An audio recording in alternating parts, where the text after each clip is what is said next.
Muy bien, bueno, pues creo que estamos reunidos en este momento muchos viejos amigos y camaradas que nos hemos visto desde siempre, y es un motivo de satisfacción el poder estar frente a todos ustedes.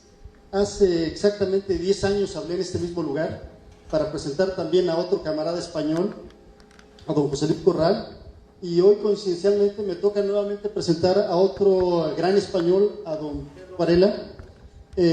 Lo que había comentado en este momento creo que no requiere más preámbulo. Un verdadero defensor por la libertad y por nuestros ideales. Don Pedro Varela encarna todo ese raigambre español, firme ante la adversidad, defensor de la verdad, y es algo que nos debe de conmover el hecho de poderlo tener aquí en este momento. Comentábamos hace un momento que probablemente no ha habido otra librería en Europa que sea más atacada que la librería que él dirige en Barcelona. Eso tiene una razón de ser y un fundamento. Obviamente, cuando se está luchando en contra de un sistema que es corrupto y corruptor, pues ese sistema corrupto y corruptor no permite que la verdad prevalezca. Esto no importa, la verdad, a pesar de que sea reprimida y atacada, seguirá siendo la verdad y triunfará eventualmente. Siento que vamos a aprender mucho en esta plática y vamos a tener la oportunidad de verlo de viva voz.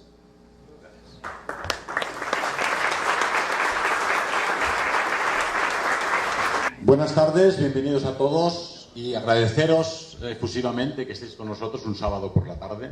Podríais estar viendo la televisión, tomando un helado, paseando con la familia, y venís aquí a pasar calor y a escuchar a oradores muy serios y muy formales que intentan educaros. Pero tenéis con vosotros a una personalidad del tamaño del formato de don Salvador Borrego. Le decía yo hace 2 minutos que ha sido mi maestro y mi ejemplo, mi norte y mi guía desde que yo tengo 16 años, y creo que tenéis un regalo del Todopoderoso entre vosotros y tenéis que haceros dignos sucesores de él, ¿no? Dije en la conferencia de Guadalajara los otros días que San Vicente Ferrer siempre afirmaba a la gente: no hay muertos, todos son vivos, los vivos de este lado y los vivos del otro lado, pero al final lo único que te liberas es de este cuerpo, ¿verdad? Un día don Salvador partirá hacia los luceros y seguirá estando con nosotros sin lugar a dudas, del mismo modo que vosotros seguiréis estando cumpliendo vuestra misión aquí. En Guadalajara hemos tocado 2 temas principalmente. Uno era la necesidad de reconocer el mundo tal y como es y reconocer lo que es la política, lo que es la realidad. Ocurre muy a menudo que confundimos los deseos con realidades, ¿verdad? Y afirmábamos que la importancia de los ideales está en los valores propios y no en la simbología, en las banderas, en la uniformidad, en la forma de vestir, que cambia conforme pasan los siglos, conforme pasan las épocas y como pasan las naciones. Sería absurdo que ahora vosotros estuvierais aquí vestidos de SS y de negro, porque la gente diría: pero si no sois alemanes, ni vivís en los años 30, vivís en México en 2015. Sin embargo, hay valores de aquellos, como hay valores de los combatientes españoles de la División Azul, o hay valores de la Grecia clásica y de la forma de concebir el arte, y hay valores de la concepción de Estado de los romanos, y hay valores del romanticismo alemán, y hay valores de los conquistadores españoles que os trajeron la cristiandad y otra cultura, y hay valores propios de los mexicanos que teníais ya aquí, ¿verdad? Cada época, cada nación, cada cultura nos aporta unos valores, y nosotros hemos de saber sintetizarlos. La segunda parte de mi segundo discurso en Guadalajara fue sobre la necesidad de conocer nuestra propia identidad. ¿Por qué luchamos? ¿Por la bandera mexicana? ¿Por la bandera española? ¿Por una palabra llamada España, que anteriormente había sido Celtiberia o Hispania o Península Ibérica? ¿Por México, la República Mexicana, que anteriormente había sido un imperio azteca y anteriormente pues era un territorio con una serie de tribus, ¿verdad? No. Lucháis por una cultura, por una nueva identidad que es la nación mexicana, que es una nueva realidad y una nueva nación y una nueva población, ¿verdad? Pero para poder luchar por esta nación, como yo hago por España o por la cultura europea, lo primero es conocer vuestra nación, conocer vuestra música, vuestros poetas, vuestros pensadores, vuestra historia, ¿verdad? Pero no voy a repetirme sobre esto porque de ello ya hablamos en Guadalajara. creo que aquí veo mayoritariamente gente joven. Tendríamos que insistir en la necesidad de una formación integral. Es decir, reconocer el mundo tal y como es, conocer la identidad de vuestra nación, porque es por la que vais a luchar, por la que vais a dar vuestro tiempo, vuestra juventud, vuestra salud y quién sabe si vuestra vida. Y finalmente, la formación integral necesaria para que todos vosotros seáis un ejemplo. Pensad que representáis altos ideales, representáis personalidades de la historia que alcanzaron cotas de heroísmo, incluso en ciertos casos de santidad. Representaréis en el futuro a don Salvador Borrego. Tenéis que ser dignos de representarle. No podéis avergonzarle. No puede ser que dentro de 10, 15, 20 o 30 años diga, tú eres seguidor de don Salvador Borrego, ¿verdad? ¿Y cómo vas con esas pintas? ¿Cómo vas así disfrazado? ¿Cómo te emborrachas de tequila cada noche? ¿Cómo escuchas esa música horrorosa? ¿Cómo es que no pegas golpe y no madrugas temprano? ¿Por qué no haces deporte y haces gimnasia? Que es lo que promovían los ideales de aquellos que don Salvador Borrego defendía, ¿verdad? Entonces, lo más importante para vosotros es ser un ejemplo para los demás y vivir el pensamiento y la ideología que queréis defender en vosotros mismos. Para poder defenderla, cada uno de vosotros ha de ser un líder en su campo. Tenemos necesidad de líderes. El gran problema de la cultura occidental, de la cristiandad toda de México, es que tenéis un pueblo magnífico de gente humilde, amable, que constantemente quiere ayudar. Preguntas en cualquier calle y toda persona está dispuesta a acompañarte hasta la calle siguiente para mostrarte cómo coger un camión, cómo llegar a algún sitio. De una bondad increíble. Pero tenéis unos estadistas mediocres, por no decir francamente malos. Y eso se debe a la falta de líderes. Pero un líder no se improvisa, es una meta de vida. Una meta de vida, ¿qué quiere decir? Papá en casa es el líder de la familia, es el pater familias, apoyado por mamá.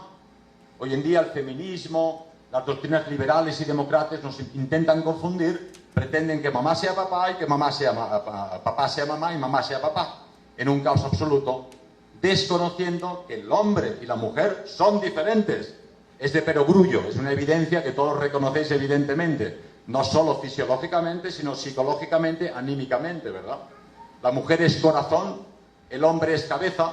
Ahora vendrá alguno que dirá, ¿no pretende usted que la mujer no tiene cabeza? No, tiene cabeza, pero le guía el corazón. Y el hombre no tiene corazón, sí, el hombre tiene corazón, pero le guía la cabeza. De ahí que hombre y mujer forman una unidad inseparable. Y en casa, el líder es sin duda el papá. Lógicamente, si decide, voy a enviar a mi hijo a estudiar a la TEC de Monterrey, y mamá le dice, hombre, mi hijo, pero es que no tenemos dinero para enviarle tan lejos, mejor que lo pensemos mejor, y el papá reflexiona y obedece a mamá. Pero la autoridad la tiene que tener papá. Entonces, es evidente que papá necesita que se le respete, que tenga autoridad, y mamá necesita cariño y que la ame. Si no hay cariño y no hay respeto y autoridad, no existe la familia, y si no hay familia, no hay liderazgo familiar posible. Pero cada uno de vosotros, en el colegio, siendo los mejores, estudiando más que los demás, sois un líder en vuestro campo. Si sois buenos en matemáticas, no podéis ser mediocres, tenéis que ser los mejores. Si sois buenos en deporte, no podéis ser mediocres, tenéis que ser los mejores. Si sois buenos en el conocimiento de la música clásica o interpretando un instrumento musical, no podéis ser mediocres, tenéis que ser los mejores. De ahí que cada cual en su campo tiene que ser siempre un líder y el mejor. Pero dado que nos encontramos en un proceso revolucionario que pretende destruir la cultura occidental y la cristiandad, empujarla al caos, donde ya no hay valores, donde no hay principios, donde no haya líderes, es necesario que justamente en estos grupos, en vosotros, unidos todos por ser seguidores de don Salvador Borrego, surjan los nuevos líderes. El reloj biológico hace tic-tac, tic-tac, tic-tac. Ninguno de vosotros va a ser más joven mañana ni dentro de 10 años, ¿verdad? Entonces tenéis que haceros la idea que el tiempo corre. Que estáis aquí, en este mundo, por un tiempo determinado, normalmente muy cortito, ¿verdad? Y este tiempo que se os es dado, que os regala el Todopoderoso, para que deis un ejemplo, para que seáis líderes morales entre vuestros contemporáneos. ¿Cómo conseguiremos formar líderes? Hoy en día muchas personas quieren ser líderes, entre comillas, porque aporta prestigio, aporta dinero, uno puede escalar en la sociedad y conseguir una carta de diputado en el Parlamento, pero la gran pregunta que tiene que hacerse el líder es: ¿cómo puedo yo llegar a ser un líder como Dios manda? Que pueda liderar personas, que pueda ser un ejemplo ético y moral y que pueda incorporar en sí mismo la nobleza necesaria del auténtico líder. Eso ya es un buen camino. Alguien que se hace la pregunta: ¿cómo podría ser yo líder en mi pequeño grupo de 3 o 4 camaradas en este barrio? ¿Cómo podría yo ser líder en mi pequeño pueblo o en mi pequeña ciudad? ¿Cómo podría yo ser líder en mi escuela? La pregunta errónea que se hace el antilíder es: ¿cómo conseguiré yo ser líder para ganar más dinero? ¿Para tener más fama? ¿Para tener poder? ¿Para poder tiranizar a los demás? ¿Para que me obedezcan? ¿Para tener muchas chicas, una cada fin de semana? Pero ese no es un líder, ese es el antilíder. Y esa es la gran cuestión que tiene que plantearse todo joven en México, en España, en Noruega y en Pernambuco. Cada uno de vosotros ha de autoexaminarse y reflexionar y pensar: ¿qué puedo yo dar a mi pueblo, a mi familia y a la humanidad que el día que desaparezca no tenga que avergonzarme ante Dios ni dejar un mal recuerdo entre aquellos que quedan en la tierra?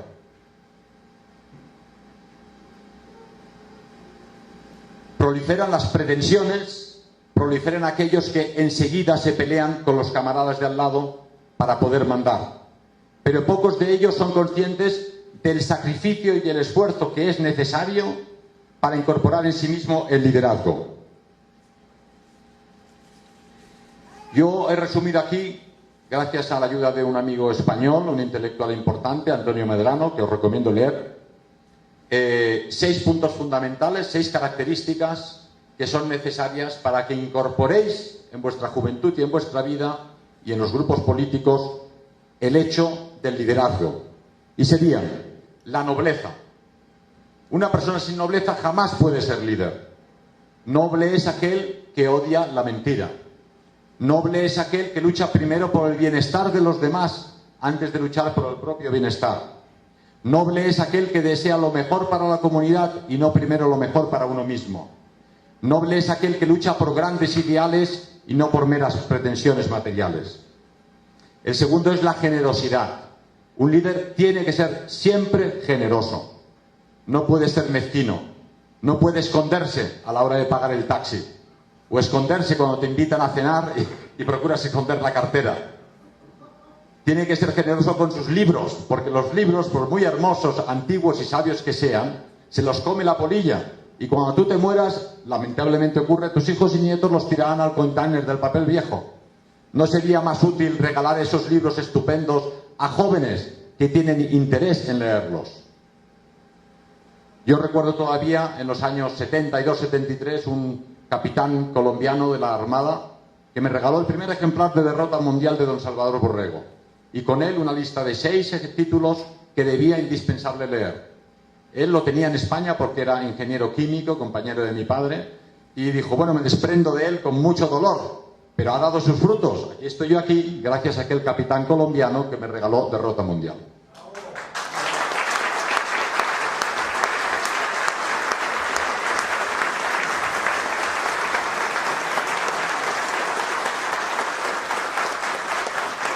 El tercer punto fundamental para conseguir formar líderes en vuestros grupos es la objetividad.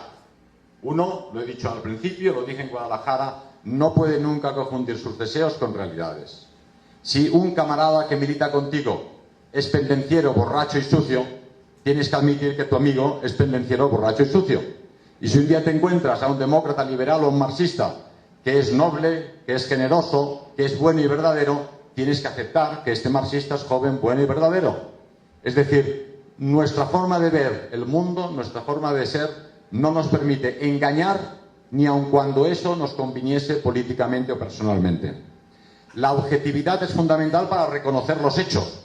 Si ahora yo aquí dijera: ¡ánimo, camaradas! La semana que viene estamos en el poder. Primero os troncharíais de risa. pero luego sería mentira, no sería objetivo. El objetivo es reconocer en qué situación nos encontramos, quiénes somos y qué posibilidades tenemos de resistir la revolución mundial, porque nos encontramos en una auténtica revolución mundial que pretende hacer sucumbir a todos los pueblos en una sopa monocolor, todos de color verde, donde todos comeremos yonky food, que dicen los anglosajones, todos beberemos Coca-Cola y escucharemos una música horrorosa, ¿verdad? Frente a eso tenemos que ser objetivos y decir, tenemos pocos medios, el enemigo tiene un poder tremendo, pero yo estoy decidido a resistirme a este hundimiento de la civilización y para ello voy a dar ejemplo. Entonces hemos hablado de nobleza, generosidad y objetividad. Otro punto fundamental para el liderazgo es el sentido de la responsabilidad. Si tú eres papá de una familia con 7 niños, es evidente que has de trabajar lo suficiente para poder alimentarlos.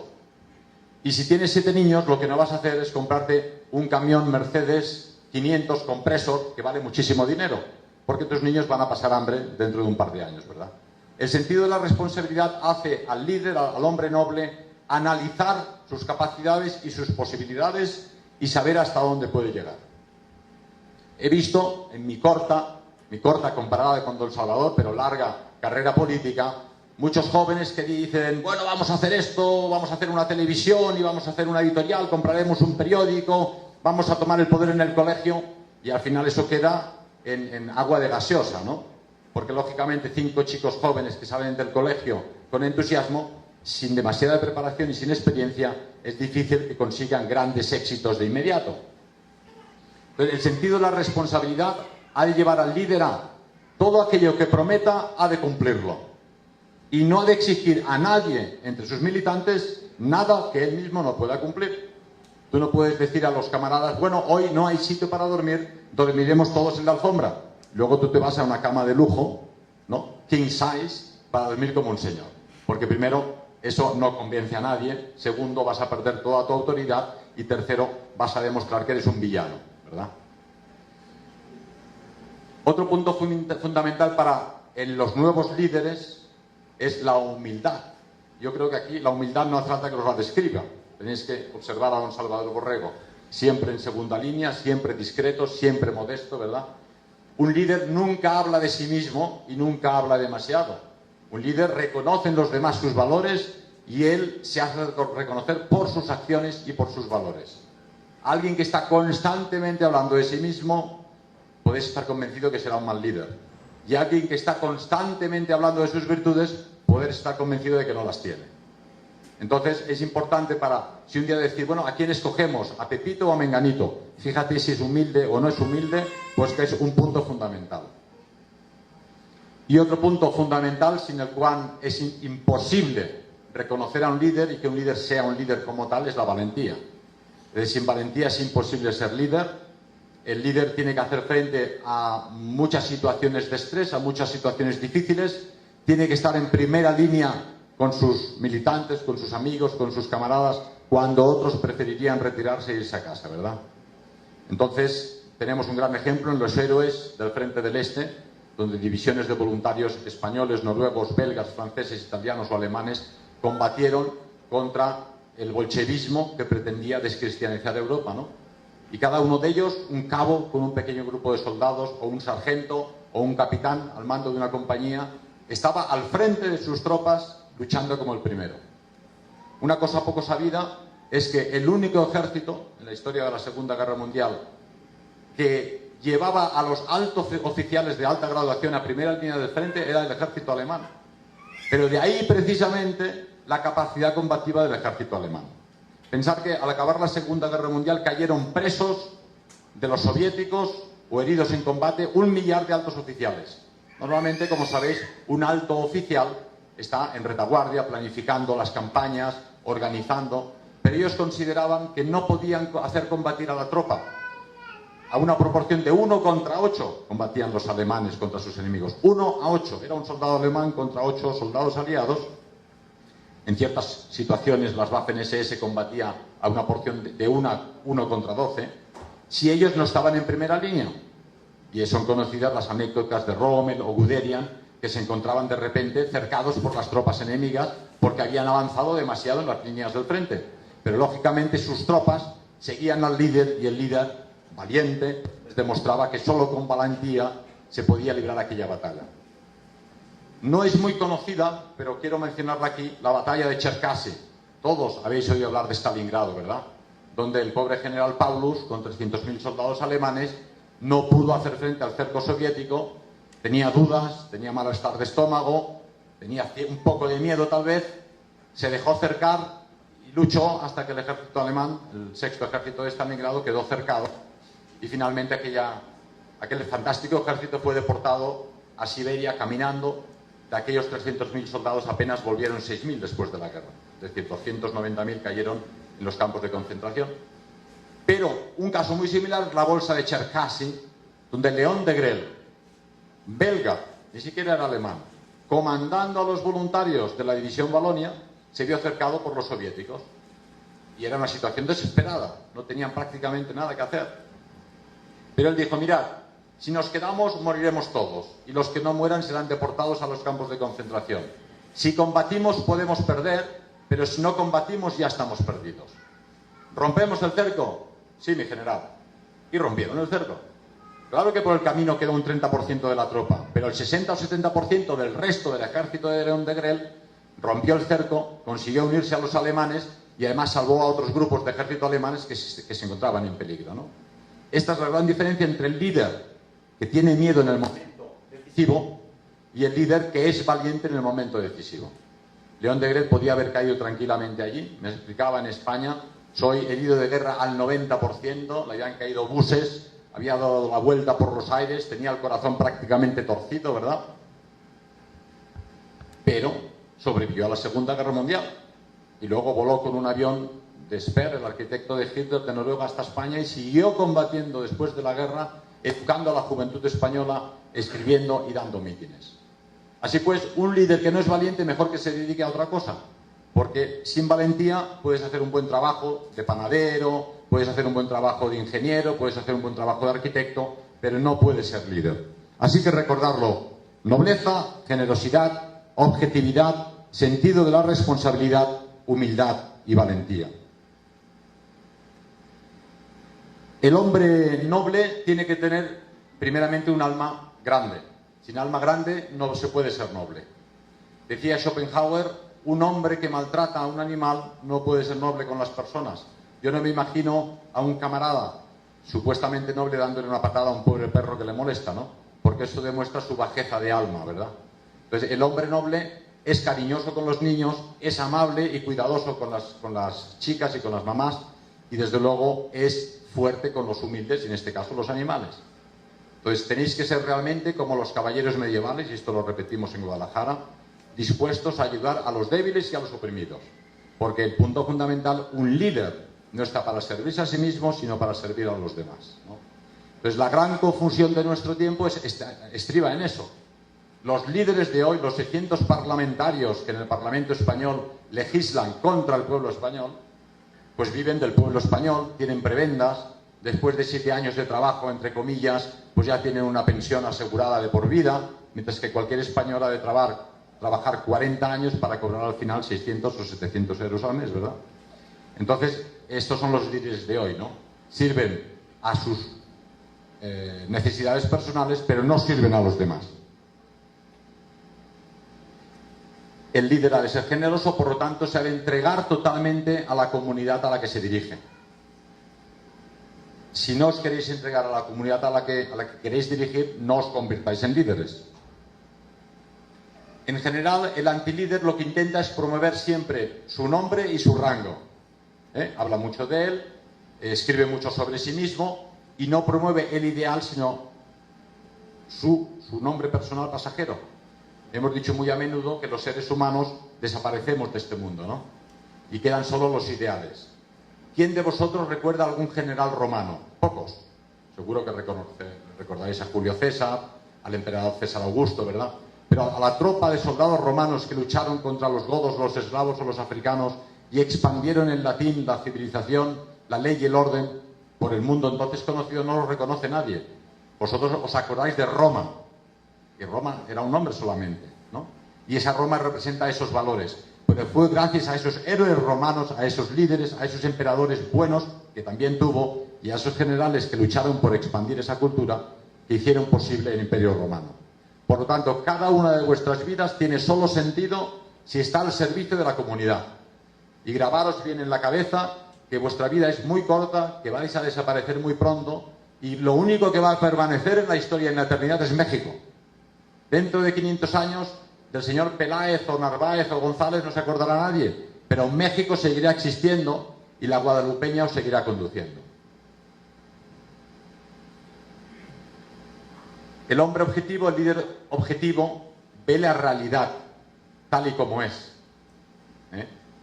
Sales por la calle y te das cuenta que los gobernantes en México realmente pues gobiernan como gobiernan, que aquellos que son buenos, que seguramente los hay, son un poco malos por aceptación de la situación. Quizá no son corruptos, pero aceptan que otros sean corruptos, con lo cual se hacen coculpables, ¿verdad? Entonces, un líder tiene que reconocer esa situación y o bien lucha contra ella o se aparta de esa situación. Tiene que tener también una honradez intelectual. Uno no puede pretender saber que sabe más de lo que sabe. Yo no sé prácticamente nada de ninguna cosa. Si me preguntáis de matemáticas no sé nada, si me preguntáis de música sé muy poco, si me preguntáis de física o de química todavía sé menos, pero intento saber lo poco que pueda saber con los maestros que tengo a mi alcance, ¿verdad? Pero es más sabio el hombre humilde que reconoce su humildad que el hombre que pretende saber aquello que no sabe. Y yo siempre recomiendo a los jóvenes y a aquellos que pretendan ser líderes acercaros a los mayores. Hoy en día se habla siempre de la juventud, de las chicas quieren ser eternamente jóvenes, quieren ser hermosas para siempre, ¿verdad? Pero la realidad es que todos envejecemos. Y la experiencia empírica demuestra que es en los mayores donde está la sabiduría. Yo cuando era pequeñito, con 14 y 15 años, me gustaba escuchar a los mayores porque yo siempre aprendía. Escuchaba cosas buenas, cosas interesantes, experiencias, y los otros chicos iban a jugar detrás de la pelota o a romper los cristales de la estación con piedras, ¿no? Entonces no me interesaba romper los cristales de la estación con piedras, me iba a escuchar a los mayores. Aquí tenéis no al mayor, sino al más mayor de todos, del que tenéis que aprenderlo todo, ¿verdad? Pero en última instancia, esa humildad de reconocer vuestra propia pequeñez es fundamental, y simultáneamente tenéis el deber de formaros constantemente, de formaros de forma profunda y metódica. Habíamos dicho en otra ocasión que es necesario que cada uno de vosotros se haga un plan de vida. ¿Quién de vosotros tiene un plan de vida para dentro de 10 años o 15 años? ¿Quién de vosotros ha hecho un plan para dentro de 5 años? ¿Qué queréis haber conseguido dentro de 5 años? Cuando le preguntas a la gente directamente se queda, no sé. Pero realmente, si no os hacéis un plan cada 5 años, la vida va pasando corriendo. Tomáis los frijoles para desayunar, coméis, dormís, veis la televisión, os ducháis y cuando os dais cuenta han pasado 7 u 8 años, ¿no? Me decía alguien en Guadalajara, pero ¿tú cómo traduces alemán tan bien? Pues no traduzco tan bien, la verdad es que soy muy malo. Y además he sido mal estudiante porque estudiar de codos me costaba mucho. Yo quería ser aviador y volar por encima de las montañas y por encima de las nubes, y no estudiar. Pero, sin embargo, si te pones con constancia a hacer cualquier cosa, en este caso estudiar alemán, en 5 años tú hablas alemán. Pero cada día has de apagar la televisión, si puedes, es mi recomendación, tírala por la ventana. Primero mira que no haya ninguna viejecita que pase por debajo. Pero si puedes, tira la televisión por la ventana, porque la media nacional son de 4 a 5 horas por persona y día. ¿Os imagináis? 4 o 5 horas, si solo con 1 hora al día, dentro de 5 años hablaréis alemán. Y si queréis tocar el piano, y cada día os ponéis al piano en 1 hora, os quedan 23 horas para dormir, comer, estudiar, trabajar y pasear. Pero 1 hora al día tocando el piano, dentro de 5 años tendremos un camarada que podrá iniciar estas conferencias con una pieza de Chopin al piano. Imaginaros, una conferencia vuestra en nombre de Salvador Borrego que empieza con un piano de cola. Os ganaréis al público, sin lugar a dudas, y solo os habrá costado 1 hora al día.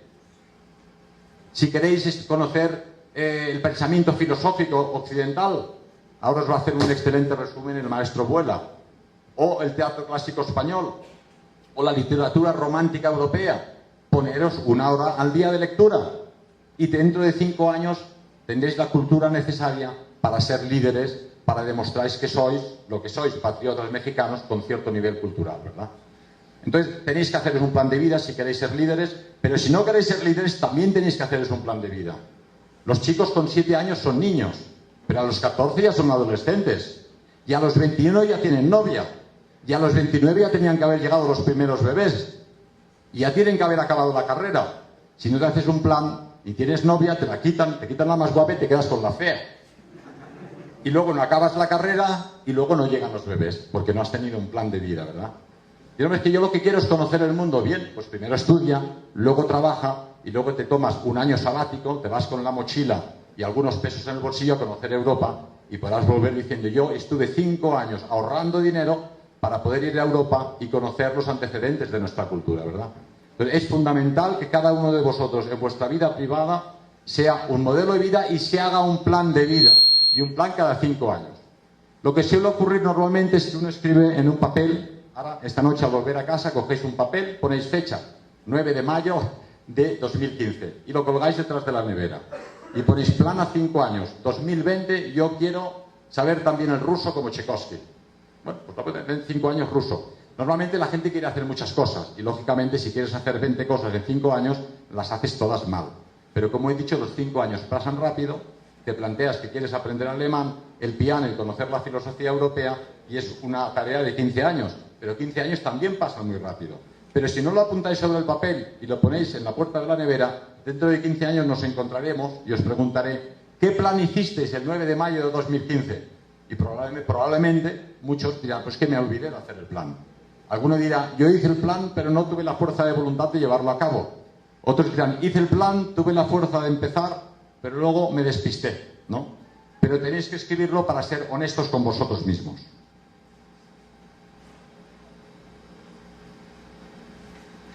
Muy bien. Todos estos puntos que he mencionado, muy sencillos, yo os recomiendo, como he citado al principio, a este autor Antonio Medrano, un autor español, muy amigo nuestro, que tiene 2 grandes libros que son La lucha contra el dragón. El dragón no es un monstruo que hay en las cavernas, sino el dragón interior. De ahí la simbología, creo que es en Guanajuato, que tienen como símbolo el dragón luchando, San Jorge luchando con el dragón. En Cataluña, el símbolo de Cataluña es también San Jorge luchando contra el dragón. En Inglaterra, San Jorge luchando contra el dragón. Y no porque hubiese dragones, sino es la lucha del bien contra el mal, de alguna forma, ¿no?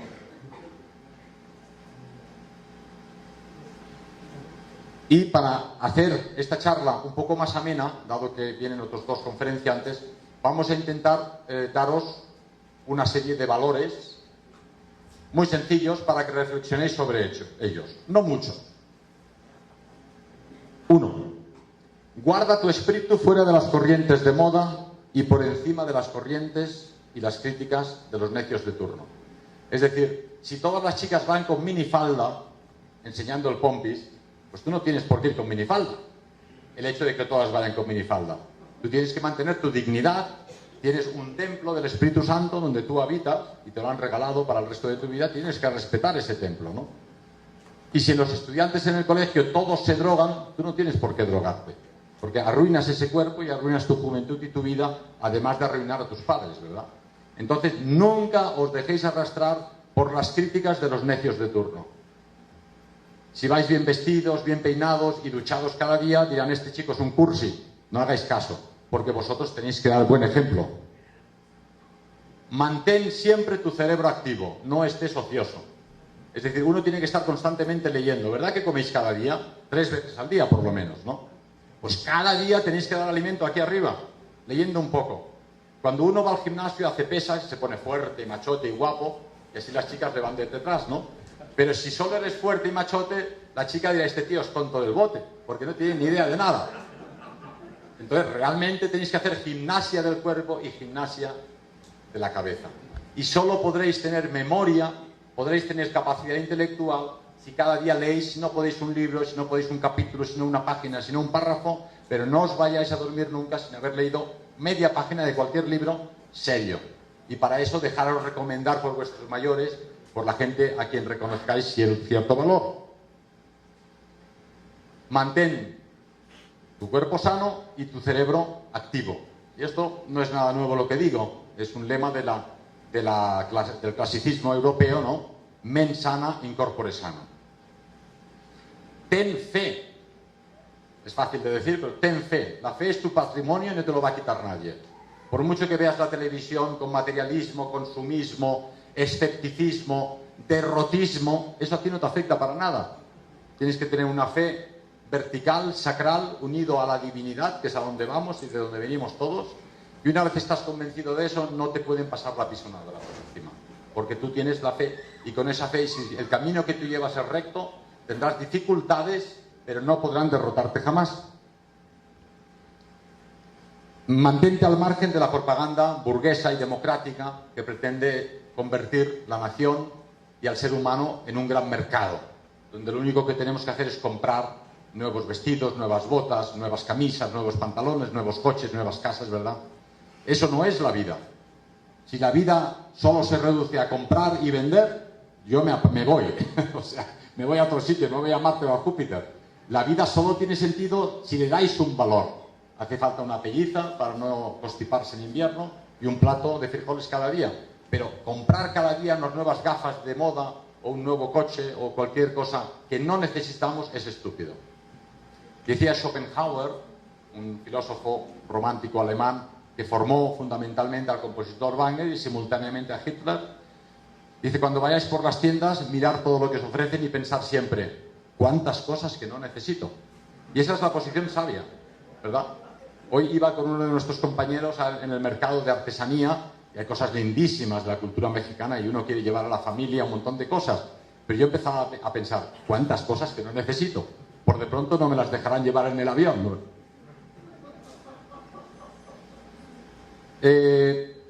Respeta al enemigo siempre que sea digno, pero desprecia al enemigo innoble.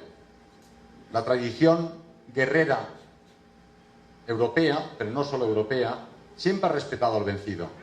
El vencido que lucha noblemente ha de ser respetado, se le ha de respetar la vida y sus posesiones. Yo he dicho muy a menudo que, aun siendo europeo, cristiano, occidental, español, catalán de Barcelona, a veces me siento mucho más unido a los guerreros masái, que tienen un espíritu aristocrático de la existencia y un espíritu noble como guerreros, o a los Nuba de Cao, que filmaba Leni Riefenstahl en sus películas, ¿no? O el espíritu japonés de los samuráis y del bushido, con una idea trascendente también del guerrero, que a las masas de españoles que van al fútbol a pegar gritos gordos y le gritan a un chaval estupendo, que corras más, que no has metido ni un gol. Digo, pero ¿usted qué le está diciendo? Pesa usted 110 kilos, no se ha movido en su vida con el puro, la copa. No me siento en absoluto unido, lógicamente, a este fan del fútbol. Y en cambio, el guerrero samurái que daba su vida por el emperador y por tanto por Dios, es un hombre con el que yo me siento unido. De ahí que existe un sentido aristocrático de la existencia por encima de los pueblos y de las naciones. Y a él tenemos que remitirnos y es el que tenemos que respetar. No te dejes influenciar por lo fácil y haz siempre lo que te indique tu conciencia. Esto ya viene dicho en los evangelios, ¿no? El camino hacia el cielo es estrecho y lleno de piedras, y el camino ancho es el que te conduce al infierno, que huele mucho a fósforo por ahí abajo, ¿no? Entonces realmente, ante dos decisiones, cada día tenéis que tomar alguna decisión, tomad siempre la difícil y casi siempre acertaréis. Que haya coherencia entre tu pensamiento y tu acción. Lo hemos dicho un poco antes, ¿no? Pero aquello que tú dices tiene que ser lo que haces. Tú no puedes decir que es malo comer dulces y al salir aquí a la vuelta de las esquinas te hartas de pasteles y de dulce de leche, ¿verdad? No puedes decir que hay que madrugar y te levantas cada día a las 10 de la mañana, ¿no? No puedes decir que hay que leer y estás todo el día viendo la tele. Lo que tú dices tiene que ser lo que haces.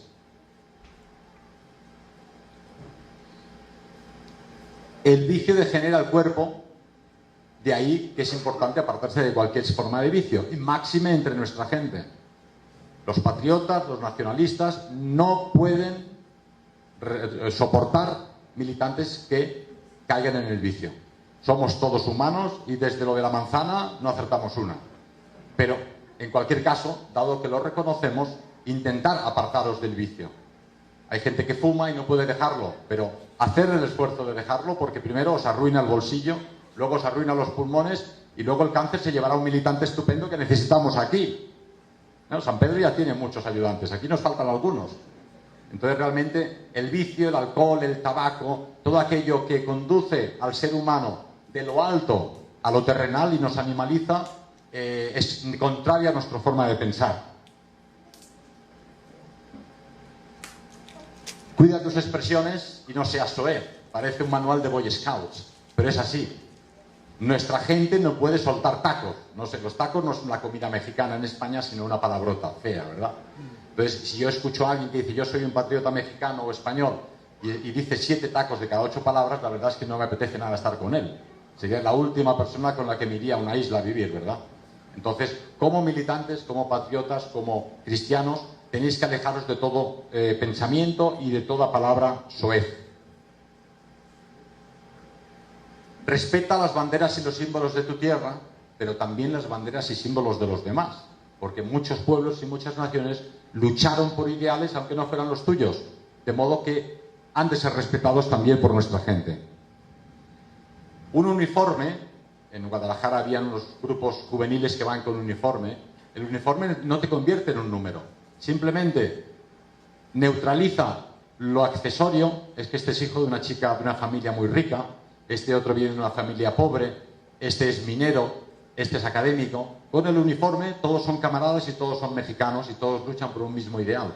El uniforme lo que hace es neutralizar las apariencias exteriores que no nos interesan porque estamos al servicio de la comunidad. Tu pueblo, tu etnia, es la memoria de tus ancestros. Aquí, viendo al auditorio, me encuentro prácticamente como en España, porque hay un gran predominio del genotipo y del fenotipo español que trajimos nosotros de España. Y luego tenéis esa nueva entidad mexicana de los que vivían aquí antes de que llegaran los españoles. Y sin embargo, vuestra forma de pensar, vuestra forma de ser, vuestra música, cuando la escuchamos nos damos cuenta que es música española. Me llevaron a ver Guanajuato el otro día y estaba la estudiantina por las calles. Me decían, mira, vamos a cantarte canciones mexicanas estupendas. Pues esto lo cantamos nosotros en España, en la universidad, es la tuna. Son las mismas canciones que cantamos nosotros a las chicas guapas debajo del balcón. Dicen, no, esto lo cantamos aquí hace 300 años. Y yo, me lo creo, pero es la misma música, las mismas canciones que tenemos en España. De ahí que tenemos una unidad cultural, sobre todo una unidad anímica, que debemos reconocer. Pero es fundamental entender que la apariencia es lo menos importante de la identidad racial. He dicho antes que me siento unido a los jefes guerreros japoneses o africanos de los Nuba, ¿verdad? Entonces, ocurre a menudo que hay personas que dan demasiado valor a la cuestión étnica racial exterior, porque es más importante el alma o la raza interior. Es decir, hay personas que tienen un aspecto en España casi árabe o musulmán, pero interiormente son realmente nobles como un Don Quijote, ¿verdad? Y hay otros que son muy guapos y luego son unos villanos que solo se dedican a sí mismos, ¿no? Entonces creo que ante esta desvirtuación de la raza del espíritu hemos de volver a ella, porque el aspecto físico no es tan importante.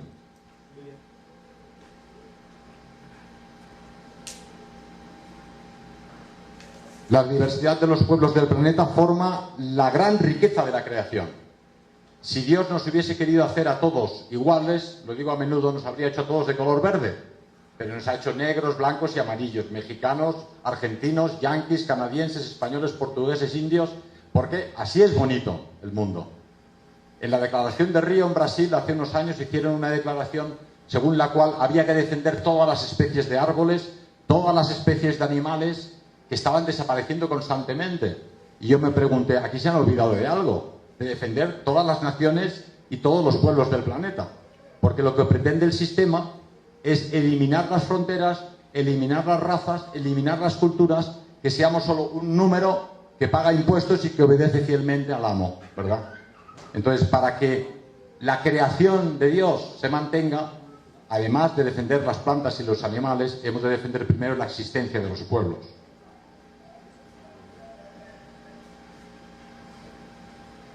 Cree en Dios, es la fuente de fuerza, decía Rudolf Hess. Aquí tenemos el libro de su enfermero, que tomó la palabra en Guadalajara, fue enfermero suyo en Spandau. y él le preguntaba, ¿cómo ha podido usted aguantar 46 años de presidio? Y gente decía, Dios es mi principal fuente de fuerza y mi filosofía de la vida. Increíble la respuesta, porque es sencilla. 46 años de presidio y Dios es su principal fuente de fuerza y su filosofía de la vida. No tenía otra. Tampoco podía acceder a otra porque estaba dentro de esos muros, ¿verdad? Entonces, todos vosotros tenéis a Dios como principal fuente de fuerza y filosofía de la vida. Si os entregáis a una causa noble, no os preocupéis de qué comeréis mañana ni pasado mañana, porque eso se os dará por añadidura. Y no digo nada nuevo, porque eso está en los evangelios.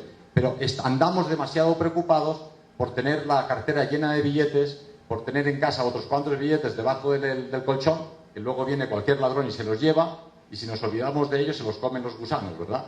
Entonces hay que tener siempre presente nuestro fin último y tener esa fuerza de fe, que es la que nos lleva a no tener miedo. En Librería Europa hablaban aquí ahora, hemos sufrido muchísimos ataques. La chica que hay fuera pues ha recibido muy a menudo el lanzamiento de adoquines, de energúmenes que lanzan cócteles Molotov, lo han destruido todo, pero su fe en el Todopoderoso es tal que les lleva a resistir al asedio como si fuesen realmente héroes. Y, como decimos a menudo, en todo lo que hagas, piensa si eso agrada a Dios y siempre acertarás. Es decir, ¿qué hago? ¿Esto o aquello? ¿Esto le va a gustar al gran jefe o no? Porque esto lo apuntan todo ahí arriba, lo van apuntando y luego te lo leen en la cartilla. Y lo peor es que te pasan la película de tu vida delante de todo el mundo. Ya vaya vergüenza. Yo, con tal de no ponerme colorado, sería bueno toda la vida. Pero es importante. Y luego es importante respetar la familia. Ya sé que hoy en día es complicado, el protestantismo, el consumismo, la propaganda de Hollywood nos ha llevado a que prácticamente los católicos nos divorciamos, nos casamos, nos volvemos a casar, pero eso no es la catolicidad, eso es cualquier cosa. La catolicidad dice, tú te casas con una señora y eso es para siempre ya, ¿verdad? Y a fin de cuentas, lo que da valor a una vida es justamente que te has mantenido leal a tu marido o a tu esposa el resto de tus días, ¿no? Entonces ya sé que es difícil, cada día te encuentras con una chica que es más guapa que la anterior, pero eso no tiene fin. Porque cada día crecen chicas muy monas que van creciendo y se hacen estupendas, ¿verdad? Entonces uno al final tiene que tomar una decisión y formar a la familia. Es fundamental, a veces a mí me llaman que soy un nacionalsocialista salesiano, pero no soy salesiano, pero es que considero sinceramente que en este mundo o rezas o no tienes ninguna fuerza. Tenéis que rezar cada día por la noche y por la mañana, agradecer cada vez que tenéis alimentos y sobre todo que ese día de batalla política, ese día de batalla ideológica, lo habéis sobrevivido y que podáis sobrevivir el siguiente. Pero yo no quiero aburriros más porque tenéis dos estupendos oradores que nos esperan aquí. Me preguntaban al entrar y viniendo hacia esta conferencia cuál es el precio que se paga por decir lo que yo he dicho aquí sencillamente. Como no quiero hablaros de mis experiencias en prisión y de mis procesos, podéis leerlos en las cartas desde prisión, donde explicamos nuestro pensamiento en ese tiempo que nos ha regalado la injusticia. Nos mete en prisión y gracias a eso podemos escribir, ¿verdad?